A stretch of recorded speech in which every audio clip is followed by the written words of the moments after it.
Assalamu alaikum. Welcome to Dialogue. I'm Taimur Shamil. Israel wants to annex the Gaza Strip and also the West Bank. And this occupation is not new. For the last 70 years and for the last specifically 53 years, Israel has been trying to annex the Gaza and the West Bank. The Palestinians have been resisting this occupation of the Israeli forces primarily. Palestinians cannot move freely in their own land. There are checkposts made by Israel. Their movement is checked. There are walls. They are detained illegally, and the killings continue in Palestine.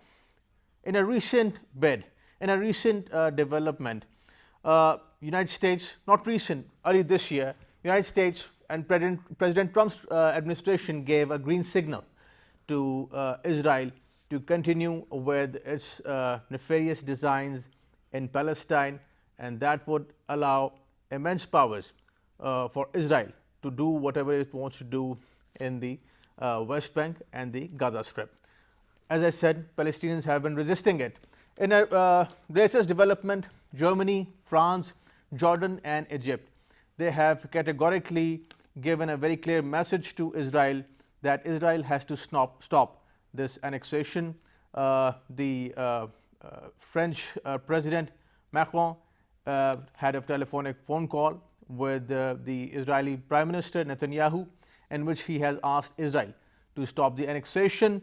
And Germany, Jordan, Egypt and France in a joint statement have said that Israel has to stop this annexation, and if it doesn't, there would be consequences. Now, this is not clear what the consequences would be. Many experts are of the view that maybe they can talk about sanctions on Israel. But are sanctions doable with Israel? Would that change Israel's behavior? Or in the first place, is the very idea of sanctions on Israel by the EU, Germany, France, Jordan, Egypt doable? We'll be discussing about this, and not just Israel, not just Palestine at the moment. We see similar case here in the region in South Asia as well. Indian occupied Kashmir, for that matter, is under the occupation of the Indian forces. We'll be discussing about that as well. We are joined by our special guest. We are joined by Mr. Muhammad Ali. He's a renowned expert on the Palestinian affairs and specifically on Gaza and the situation over there. We are also joined by Ambassador Ali Salwar Naqvi, Ambassador Asif Durrani and Mr. Abdullah Gul, all renowned gentlemen known for their excellent analysis on the current affairs. Right. We are joined by Mr. Muhammad Ali from Gaza. Welcome to the show, Mr. Muhammad Ali. Yes, Assalamu alaikum. First of all, I would like to thank you for your respected channel for having me in this broadcast. Let me first correct that the annexation will be for the West Bank and the Jordan Valley, not to the. Alhamdulillah, we are. Right. You're most welcome. Talking about we are still under occupation. Right, Mr. Ali, what do you think about this recent development that Germany, France, Egypt, and Jordan have asked Israel to stop the annexation and not to go for the annexation, and that if they do, there would be consequences? How do you see this joint statement and this recent statement by the French president himself? Yes, let me say that the annexation is an extension of the stealing project of Palestine, not started now. It is started and began from 1948.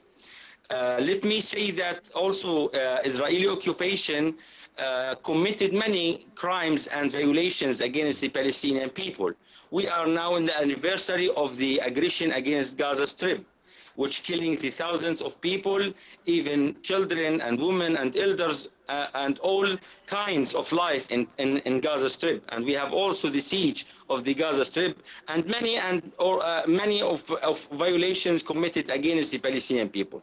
Really, we heard many sounds from the EU and the UN and Security Council and many of the countries outside from all over the world, even from America society. They say no for annexation. The annexation is illegal, and they promise that they will have a sanction against Israel if they implement the annexation. I think that these sanctions or the signal of the sanctions, it's good, but for the Israeli occupation, from our experience, Israeli occupation without have accountability, real accountability on the ground and real actions on the ground, this is maybe a green light, and encourage them to do and to complete their project, which means still more than 30% of the West Bank.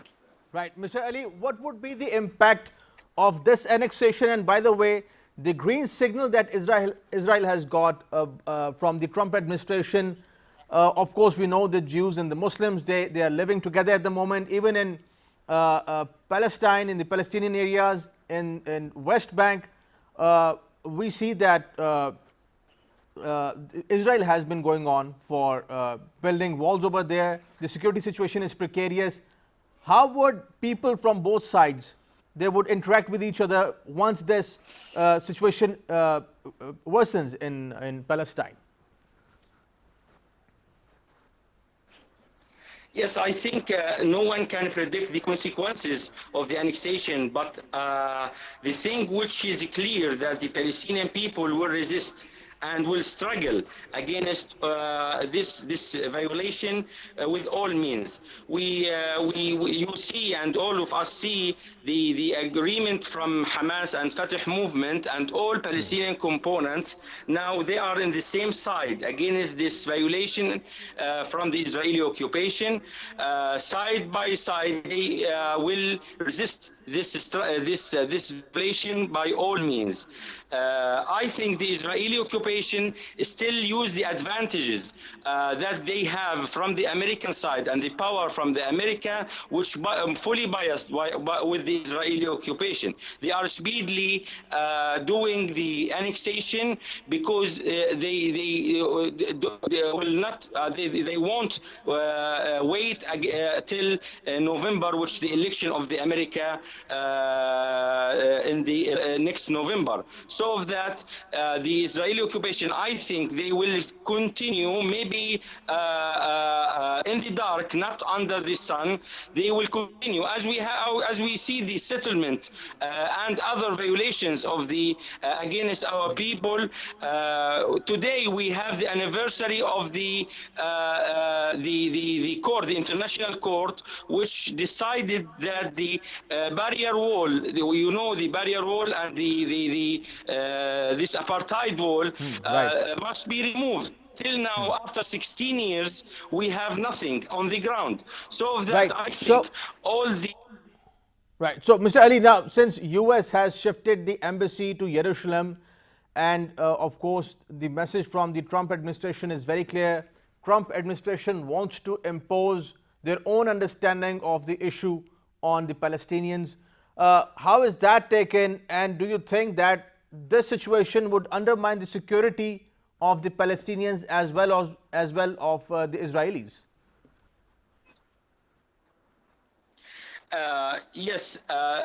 As Jared Kushner said, this plan from the transferring of the embassy and even the last annexation, it is a part of the deal of the century, which mapped and planned by the U.S., especially from the son-in-law of Trump, Jared Kushner and Greenblatt and so on. They all mapped this plan from the shifting the embassy and annexation and making laws against Palestinian people and to legitimize the Israeli occupation on the Palestinian and the remains of the Palestinians. You know that Israel are only most of areas of Palestine, and the others have settlements. So they are going to legitimize this occupation on the ground, transferring people, the Palestinian people, the Palestinian people from their land to outside under this legitimacy by their view. So with that, Mr. Ali, I please stay think with us. Please stay with us online. We are joined by Ambassador Ali Sarwar Naqvi, renowned expert on foreign policy. Assalamu alaikum. Ambassador Naqvi, can you hear me?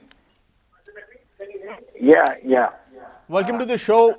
We are discussing this recent joint statement by Germany, France, Jordan, and Egypt, stating that Israel should stop the annexation of West Bank and Gaza. What would be the implications, let's say, of this statement? Do you think that it would have any impact on Israel's relations with these four states, or primarily with Germany and France? Yeah. You see, I only wish that more countries would have joined this statement. This is a blatant and a brazen violation of international law, and the annexation plan is absolutely outrageous, because it means that any country can do anything it wants to do if it has the power to do so. It reminds me of the proverbial story of the camel in the tent, because the camel first put his foot inside, then he extended his leg inside, then he put his whole body slowly, gradually into the tent and threw out the occupant of the tent. So the Israelis are behaving in that fashion, and the world is keeping silent. I was ambassador of Pakistan in Jordan, and I know the whole situation rather well. And at that time, there were, three basic principles that all the UN resolutions demand: the return of Jerusalem to the Jordanian government, the right of return of refugees, and all Israeli settlements to withdraw from the West Bank. So these were the principles that were enshrined in international law. And today, the Israelis have decided to launch this plan. But by the way, if you are doing something unholy or evil, then hurdles come in the way. And Netanyahu was going to announce this on the 1st of July, but he has been hindered. Ambassador Naqvi, I'll get back to you. This is a very important point, but I'll put this question to Mr. Muhammad Ali. Mr. Muhammad Ali, talking about this whole situation at the moment, what is the situation in Palestine? How are the people, how are the Palestinians looking at this whole situation, and how do they respond to the latest developments? Yes, as I said before, the Palestinian people, all components of the Palestinian people, the parties, all of them are united against this illegal action and violation of the international law and the UN Charter. We heard before days the meeting from Hamas and Fatah leaders. This is the first time from many of years they decided together to unite against this illegal action. I think the Palestinian people, they are able to face this and struggle against this action and this crime, as they have the experience to face and to resist against the Israeli occupation from 1948 till this moment. So of that, I think the struggle and the resistance now, all the options are open for the Palestinian people to face, and all parties say say this. Even the military groups and parties, they say that we will not be let our hands off without doing anything against the occupying our land. So of that, Right. all the world see this crime, and Palestinian people, they are on the ground and they will not allow this action and this crime to move anyway. Right. Mr. Ali, thank you for joining us. That was Mr. Muhammad Ali, Deputy Chief for Political and Development Studies in the Gaza Strip. Mr. Naqvi, this whole situation that is going on is in Palestine. Do you see that many people feel this thing in the region, in South Asia for that matter, that it is also very similar to what is happening in Indian occupied Kashmir, exactly more or less the Israeli model? The way India wants to change the demographics of Kashmir, the way Israel has been changing the demographics of Palestine, these two analogies, how do you see them? Yes, I think you are absolutely right. The two situations are quite similar, and both involve illegal and unauthorized occupation of another people by the state that is next door. And the other is that they are unwilling, the state is unwilling to reach any compromise in regard to its expansionist and ambitious designs against the territory. So it is unfair and it is outrageous against the people of Palestine, and it is also an unholy desire to acquire that territory.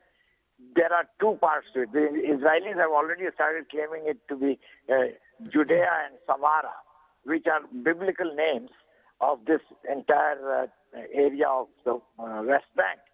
So, this is something that Israel and the Palestinian issue and the Kashmiri issue have both been on the agenda of the United Nations as two of the first problems that the UN had to deal with in way back in 1948. And ever since, these two issues have been festering, have been just, growing and lingering without any solution. And the Israelis have been encouraged by this, by the great powers. This is great power politics as well. International politics, it does not respect any morality or any justice. So I think we are in a very unsavory situation, sad situation, and the Palestinian people are suffering just as the Kashmiri people are suffering. Both occupying powers, by the way, another similarity is that they are extremely repressive and carry out all kinds of hardships and all kinds of punitive action against the people. Right. Ambassador Naqvi, please stay with us on phone call. We are joined by Mr. Muhammad Abdullah Gul, renowned expert, and he's the head of MISAT, a think tank based in Islamabad. Welcome to the show, Mr. Abdullah Gul. Thank you very much, and Assalamu alaikum. Walaikum Assalam. Talking about the recent joint statement by Germany, France, Egypt, and Jordan, and they have asked Israel to stop the annexation of Palestine. How do you see this situation, and specifically this Israeli model and the Indian model? This is very similar. How do you see these both? Thank you very much, Taimur. I see a very clear change in the foreign policy of Europe and all those countries who were once very close allies with all these countries, and the hegemonic powers were using them. As far as France is concerned, France always had its own policy. They were very clear. They were, not surrogate of anyone. But after the Cold War, Cold War era, number one ended. But another Cold War has just started. And as we can see that United States forces are going to exit soon from Afghanistan. So new allies will be made. The enemies of yesterday will be friends of today, and the friends of yesterday will become enemies of tomorrow. So I would say that first of all, I must congratulate them for for being very clear in their stance and supporting a just cause. And I expect the same to be done with Kashmir also, because Kashmir is also facing almost the same challenges are being faced by the Indian occupied Kashmiri people. And of course, there are United Nations resolutions over there. And all Pakistan is saying that act according to those resolutions and give them the right of self-determination, which the largest democracy in the world, the so-called largest democracy, India, they claim to be democratic, but they are probably not willing to give the democratic right of voting to the people of Kashmir, the innocent people. As far as I can see that there is a change in the policy and there is a change of heart in Europe and other countries, as they can see that America is a declining power. And with the new situation emerging, and especially with the West Bank and all the situation, because yesterday I attended an international webinar which was attended by 11 countries, including people from Indian occupied Kashmir, and also from the Gaza Strip and Lebanon and Palestine itself. So there were some 11 participants in that webinar. And we concluded that the Palestine belongs to the Palestinians, and Right. no one Mr. has Gul, the please stay right. with us on. Please stay with us. I'm going to put this question to Ambassador Naqvi. Ambassador Naqvi, talking about the situation in Palestine as well as in Kashmir, do you think that the international community would show more concern about Kashmir, about the Indian atrocities over there, the way they have shown concern about Palestine, the same countries that Mr. Gul is talking about? Well, you see, I mentioned to you, Taimur, that there is an element of global politics. And there, the global politics goes by the weight of the concerned countries. In this case, India has always been considered to be a big country, and now it has a lot of economic power. So as a result of this, the Kashmiri struggle has suffered. The Kashmiri struggle suffered in the early days because of the Cold War, when there were efforts by the United Nations to take some action which would be decisive towards this holding of plebiscite, and the Russian, at that time, Soviet Union, used to veto such efforts. So Kashmir became a victim of Cold War politics. So today, the situation is different, but it is against the Kashmiri people still. And that is because of India's economic clout. I think India is now facing so many problems that it is quite likely that the world will now look towards Kashmir, because that is one of the problems that the Indians have. Right. And there have been writers, I think yesterday I saw a piece by an Indian foreign secretary, retired foreign secretary, who said that Kashmir is hemorrhaging, and unless the Indian government, the Modi government, does something about it, it would pose a very serious problem for them. Right. Ambassador Naqvi, thank you for joining us. Mr. Abdullah Gul, please stay with us on Skype. We'll take a break, and after the break, we are going to discuss about FATF. Pakistan is working on the points that Pakistan needs to work on. We'll be discussing about that. But FATF is not just about money laundering and countering the terror financing. The debate around FATF is also political. And many people think, many experts are of the view that FATF is also used as a political tool against countries, against Pakistan for that matter, on several occasions. We'll be discussing about that. FATF, its implications, the points that Pakistan is working on, but the politics around the discourse of FATF. After this break, stay with us.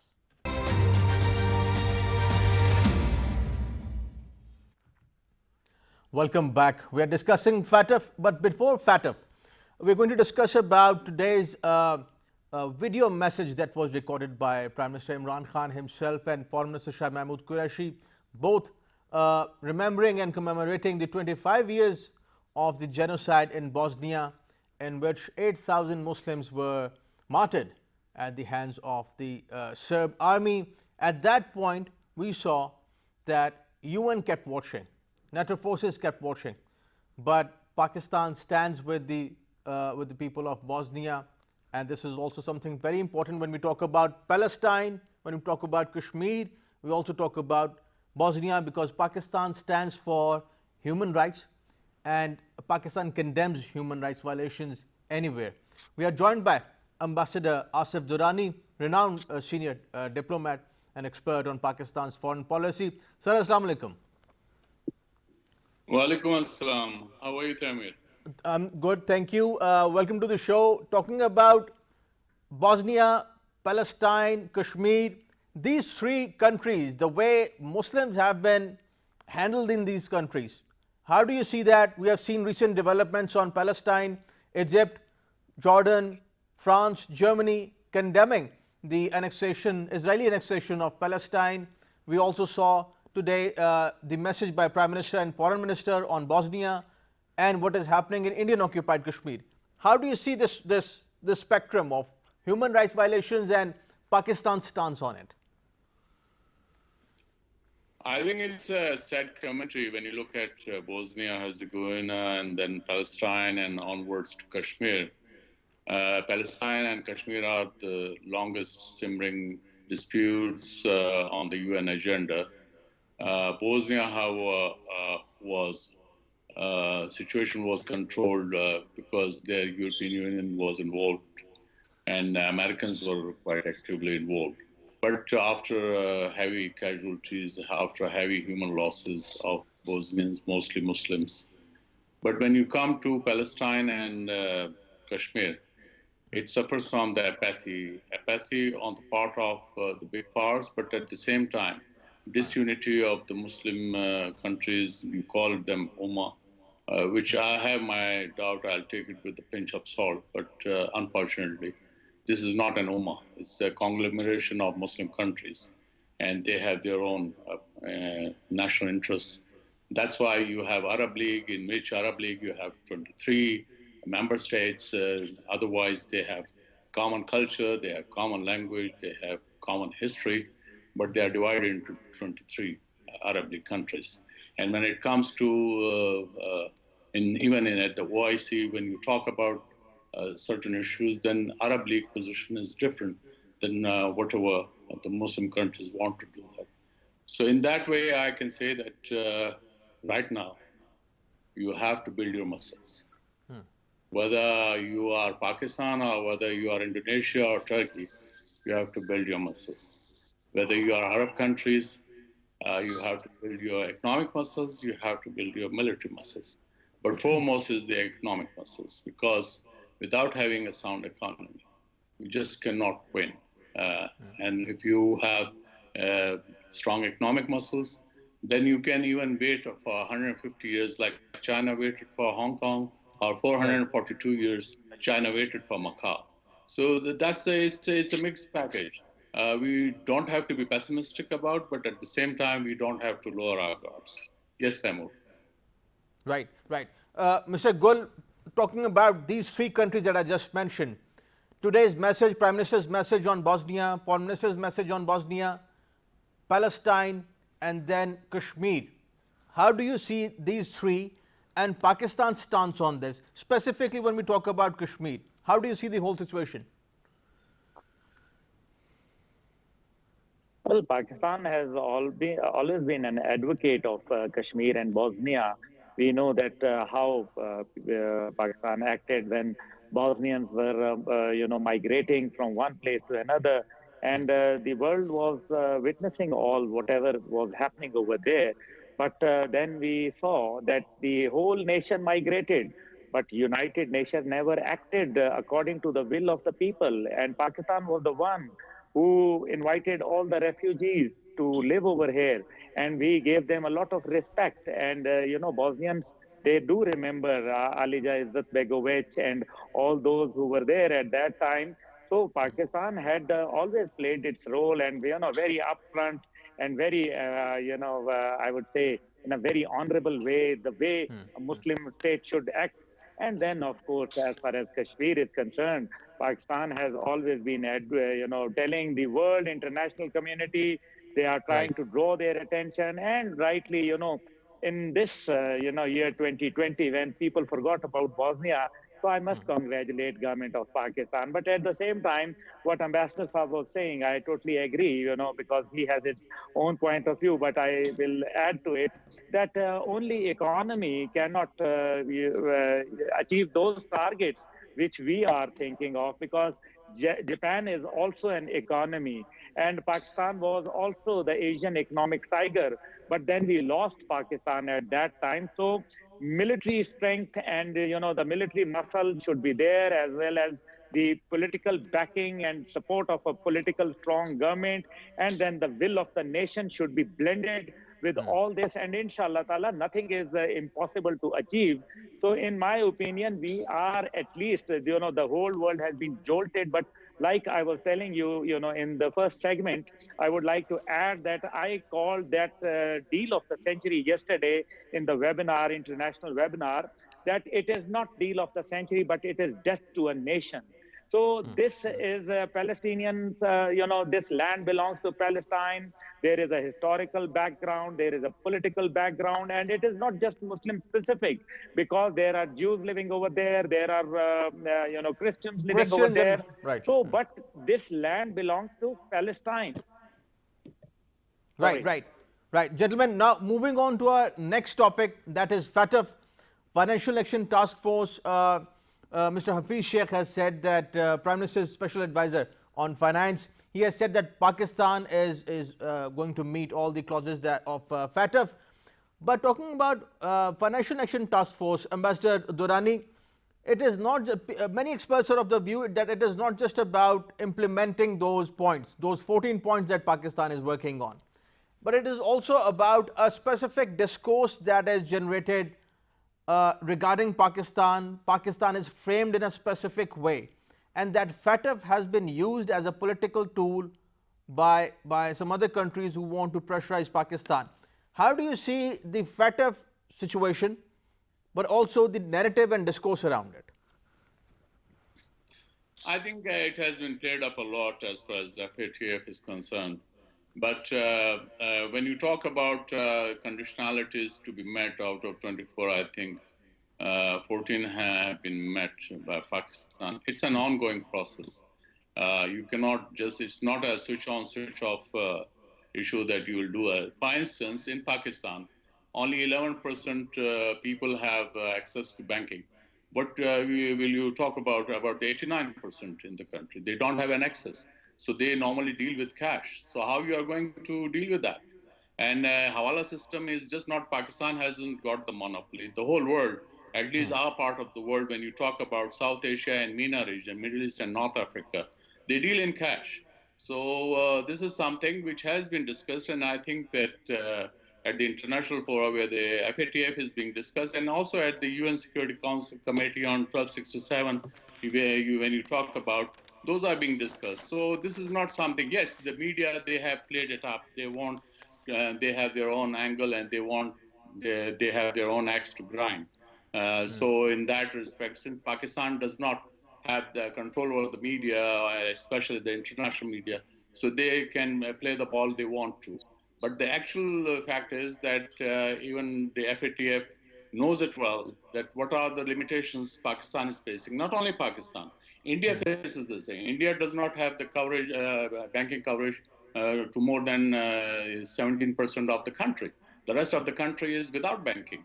They have the Hawala system. Indian system of Hawala and Hundi is the oldest in the world, ever since this world was born. So in that respect, I think our people should come out in the open, and they should discuss it. Our financial gurus, they are keeping mum. I'm just surprised why they are keeping mum, and why they don't explain what kind of financial systems are we following in this part of the world. And it is not Europe. You cannot apply Howard solutions to our part of the world. So this is something which needs to be explained by our financial, bigwigs, and that needs to be explained in simple words, rather than involving in financial juggleries or economic terminologies, which is not for the people, which is not easy for the people to understand. Mind you, your literacy Right. rate is hardly 60%. And that 60% is also, there's much to be desired as far as those literate people are concerned.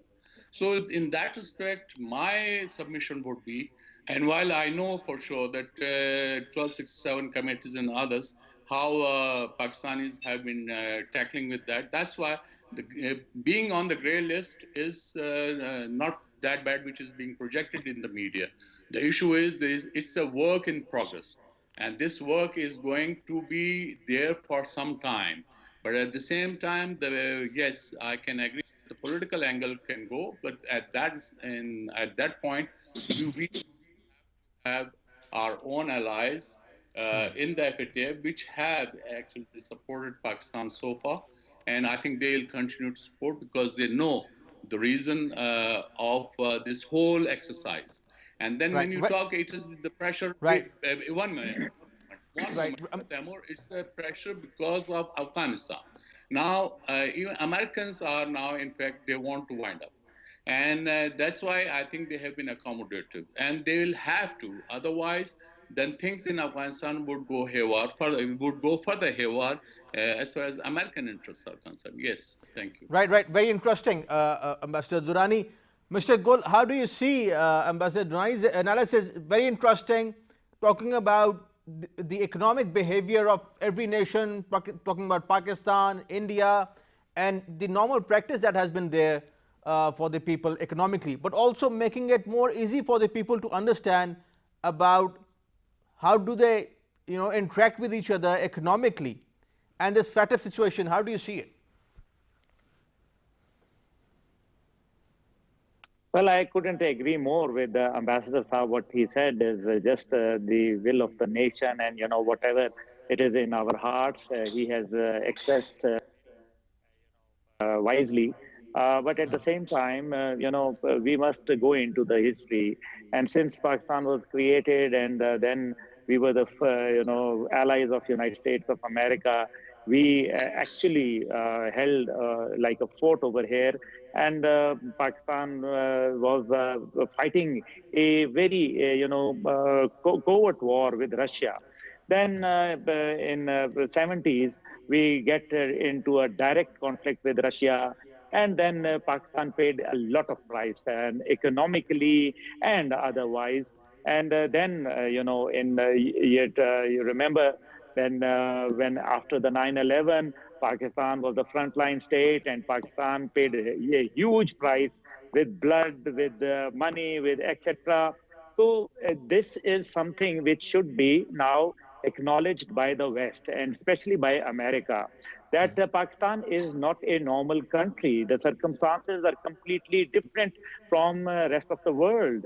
And because we are in a state of war, and those countries who are in state of war, they should be given some kind of a leverage. And but right, this leverage, Mr. Gul, at one point, people have been saying, experts have been saying that also because of Afghanistan, also because of what US wants in Afghanistan, or the way US wants to push Pakistan regarding Afghanistan, they have been using FATF as a political tool.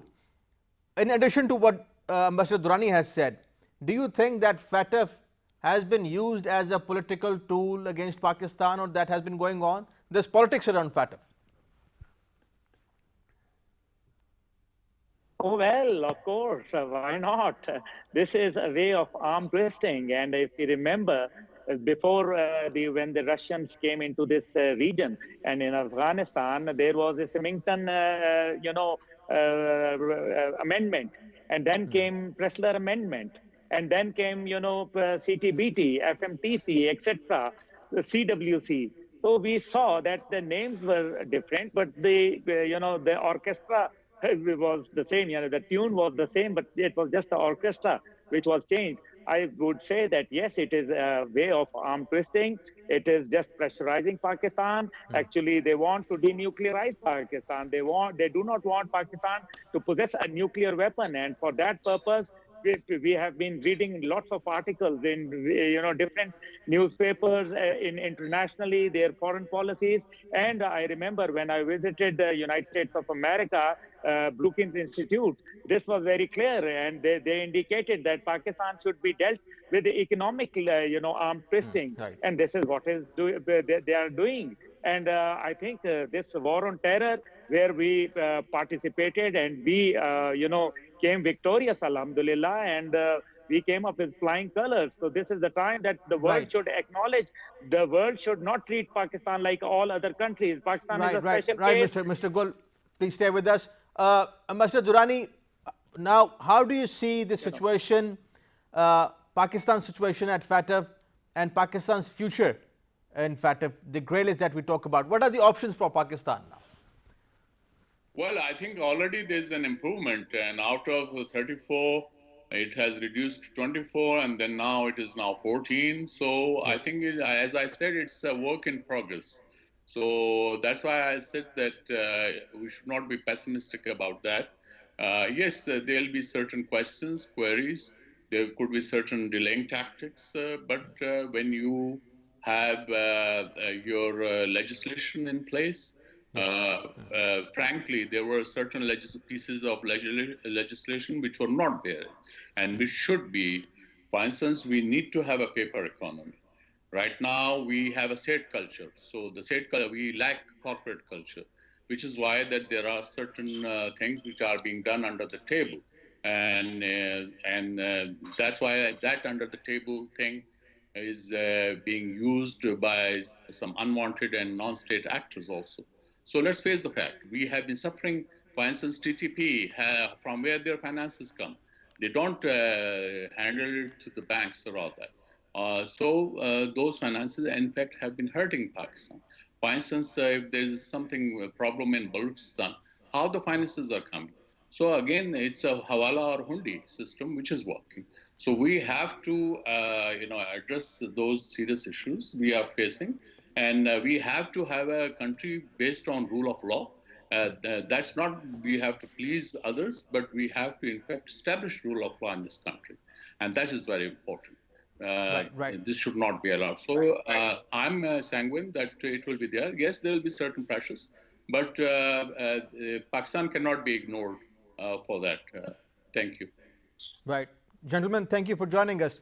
Mr. Abdullah Gul, thank you for your time. Thank you for joining us. Ambassador Durrani, pleasure having you on the show. Thank you for joining us. That's all from today's dialogue. See you next week. Khuda Hafiz.